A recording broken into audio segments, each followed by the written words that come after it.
So you suck at Overkill loud on Payday 3. We've all been there, except I haven't. It's normal for a boy your age. So you're probably thinking after I said that, like, oh, well, why should I listen to you? You're insulting me within the first 5 seconds of the video. I cleared it about 20 times in the second beta for Payday 3, so yeah, I guess there's my credibility. So instead of just insulting you for the rest of the video, I'm gonna try to teach you how to become better at Overkill on Payday 3. Here's 5 tips to get better at Overkill loud in Payday 3.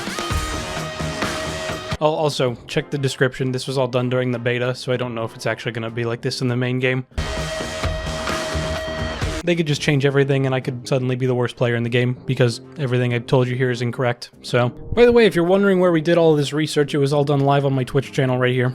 So, give it a follow. Alright, let's get started. So I kind of tried to order these tips in order of like importance. So like the number 1 is, you know, the most important, number 5 is like the least important, but I couldn't really do that because they just kind of all circle back to being very important. So these are in no particular order, but let's start with something that happens at the beginning of the whole game, I guess. That first tip is don't lose your armor early. Like, that's really important. It's like the most important resource in the game, and if you don't have any armor on Overkill, then you're just gonna die really quickly. You also lose it really quickly, so you have to play really conservatively. But by not losing your armor, you kind of have it later to spend it as a resource instead of just like, you know, regenning it like in Payday 2 and Payday the Heist. Think of it as like a way that you're spending armor to do something later in the game, so you want to save it early. For example, if you need to rush the alleyway with your team, instead of waiting around for an assault break, you can just trade a plate of your armor to run the alley together and go get the objective done, capture some bags, things like that, you know? Armor's important.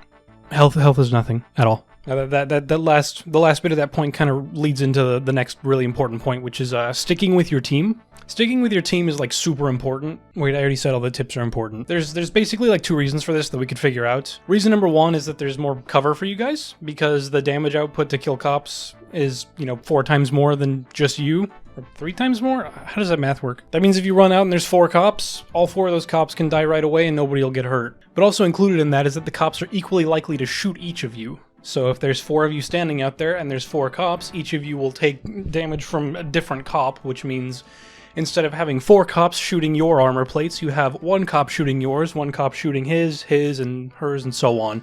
Which means that everybody's going to be able to keep moving and they're just trading their armor like it's a resource. You know what I mean? You see, it comes full circle like that, you know? That's why your armor's important. Tip number 1. Armor's important. If you're running away from the cops together, you're going to lose half an armor plate and regen it halfway down the alleyway, instead of losing 2 entire armor plates and suddenly you're screwed later in the game because guess what? Everybody decided to pack an ammo build this time, and so nobody's got armor plates, and so you're down to 1 armor plate for the rest of the game instead of 2 1/4, you know? Why did you do that? Why did you bring an ammo build when you knew I was bringing an ammo build? Okay, remember how my previous point was to stick with the team? Okay, forget everything I said there. Tip number 3 is make the important decision to leave people behind. I am not joking, this is tip number 3. So while it's great to stick with the team, if some chuckle frick is still at the bank while you're like 3/4 of the way down the alleyway, leave them for dead. They made their bed, let them poop in it. They didn't follow tip number 2. They stayed back at the bank while you and the rest of the crew were running bags and actually doing the job, you know? Or, you know, if something goes wrong, so things always go wrong, you know, a bulldozer whips around the corner and manages to kill the guy at the back of the pack, that bulldozer will kill the rest of you. So just move on. Leave them for dead. It happens, okay? They'll come back in 60 seconds or 300 seconds because they like killing hostages, and stop playing Wolf. It's doing something to you, Dave. You've been playing Wolf for 4 years, and I think you're starting to become him. He's just like me. I am him. I drive. So let's keep going with the alleyway example. If your friends are rushing alleyway and you decided to wait for your armor to regen for 5 seconds, you screwed it. Those precious few seconds that you just wasted separated you by an entire line of cops that just repelled into the alleyway. You're gonna die. You lost all your armor because you waited behind and wanted to regen that 1/4 of an armor plate instead of just spending it to get over there. Your team separated off without you. They're already gone. They've got all the ballers down, and you're sitting over in the alleyway playing, you know, freaking Snake on your Nokia. Why did I say that? There's few exceptions to this. If your team sees you go down and can like immediately pick you up, they'll probably trade a little bit of their armor or their health or whatever they're rocking right now to get you up. But if they don't have those resources to give, or, you know, you've been sandbagging the whole game and you're basically useless besides moving a bag, you should just throw your bag off and die. I think you should die. I call it compounding mistakes. It's like a domino effect. You know, you see the movie Robots? Bigwell has like the dominoes set up in his like abandoned shack of a workshop, and like Roddy knocks one of the dominoes over and it like causes like a tsunami of dominoes. That's what happens when you go down. You're that first domino. You go down, suddenly this guy over here comes over, he's like, yeah man, I can save you, and he goes to pick you up and loses all of his armor. Now you both have no armor, and a cloaker kicks you and he freaks out. He's like, oh my god, what are you doing down over there? And you know, he runs back and goes to get you, and then he loses all of his health to a cop, and then the third guy comes over, he's like, oh my god, what happened to you guys over here? I'll start throwing grenades everywhere. Suddenly he's out of resources. Suddenly his armor breaks and he's dead. Now there's 3 of you on the floor, and Dallas is off at the bollards 130 meters away. Sometimes you just gotta make the decision to leave the guy. Just do it. It's for the better of the team. You'll succeed way more. I think this was the point of failure for almost every heist. They'll be back in 60 seconds anyway. The more important thing I want to talk about now is tip number 4, okay? We call it running circles. Now this sounds stupid, but hear me out. I feel like I'm like doing the weather, you know? Like tomorrow we're actually going to have a rainstorm and it's going to be 73 degrees. Everyone in Second World Bank is dead. All right, hear me out. Running circles. So this is what we've decided to call the strategy. For example, if you're at the bank and you grab a bag of money each, and the alleyway looks clear. You run down the alleyway as fast as your group can, sticking together, leaving anybody that goes down unless you can quickly pick them up, and you run and go do the objective. You drop the bags off over there in the street where you think the van's gonna be, hit all the bollards. Now this is the important part. This is the hard part. You gotta make a decision. That alleyway is gonna look kind of clear when you're running out of it, because you just cleared it. In the time it took you to run through that alleyway and start opening the bollards up, there's like 9 cops back there already. They came around from the bank side. They freaking...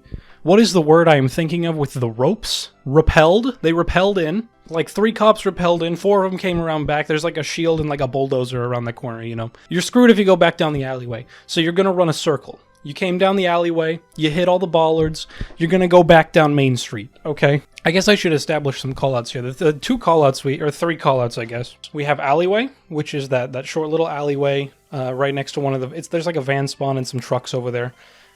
Usually the place where people wipe their team quite often, honestly. That's alleyway. Main Street has all those cars and is like the big actual like main street leading towards the bank.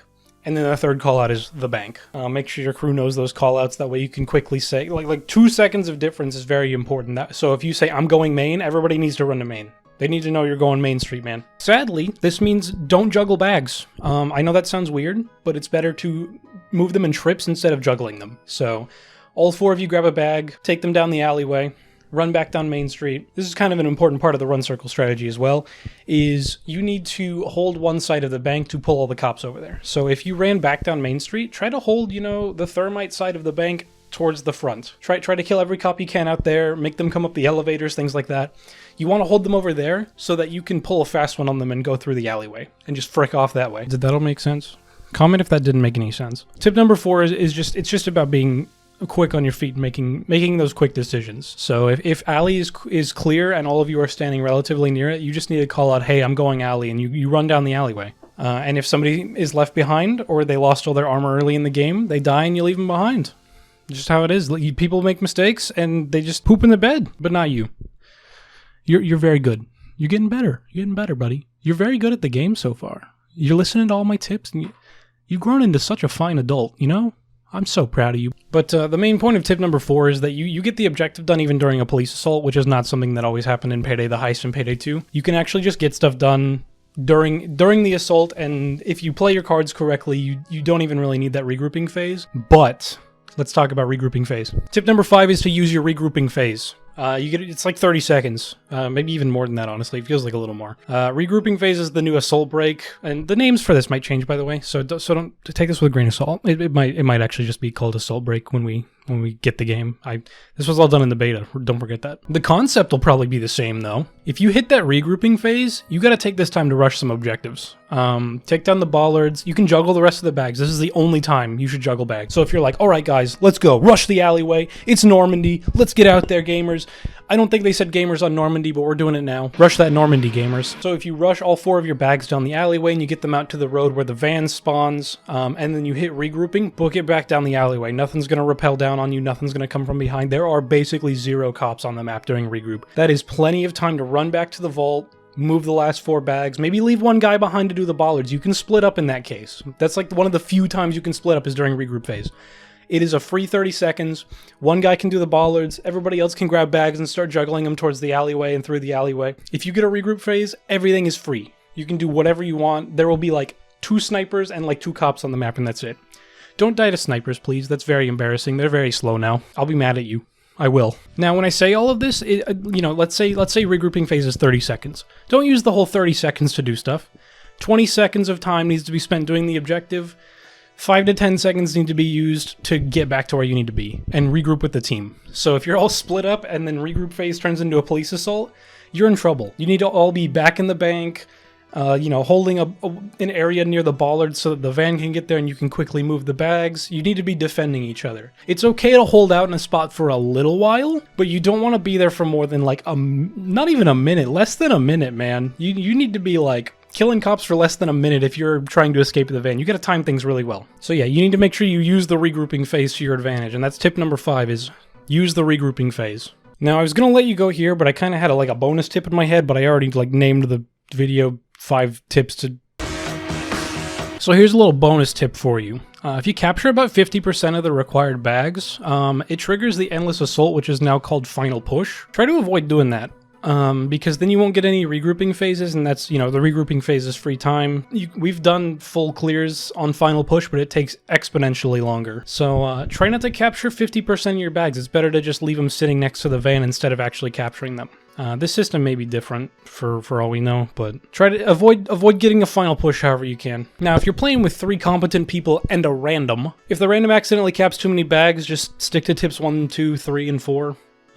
Capture bags and get out together if you can. So you should be moving the last 4 together, or 3 because the random went into custody because he's dumb. Try to capture 3 bags at once and then move as a unit, running in circles, leaving anybody that goes down behind. Try not to lose your armor, things like that. But yeah, I guess that's pretty much all I got. In conclusion, Overkill Loud's pretty easy. It's really just a formula. If you follow these 5 tips, it'll be pretty easy. Or everything will be different. You'll see a link to an updated video on the end screen coming up in a sec. And yeah. Smiley face. No, like I actually put smiley face in the script. Why did I do that? Big shout out to Nanner. He's one of my friends and channel mods for the Twitch. He helped me come up with this strategy. It was mostly his idea, honestly. I just kind of supplemented a little bit. But I came up with the 5-point system, so yeah, stop by the Twitch channel. We'll play some Overkill Loud with you, and you can be the crappy random. we play with open lobbies, so if you wanted to learn firsthand, I'd be happy to help. We're just kind of here to have a good time, so... I stream 3 days a week, and for Payday 3 launch, which is in a couple days, I'll be streaming like, you know, the entire week. So, and if you don't want to watch me, by the way, I got a lot of other people that pop by chat, great streamers. You know, we raid them all the time. So if you don't like me and you just like my tips, I understand. I'm abrasive. Yeah, that's pretty much it. Thanks for watching. See you around.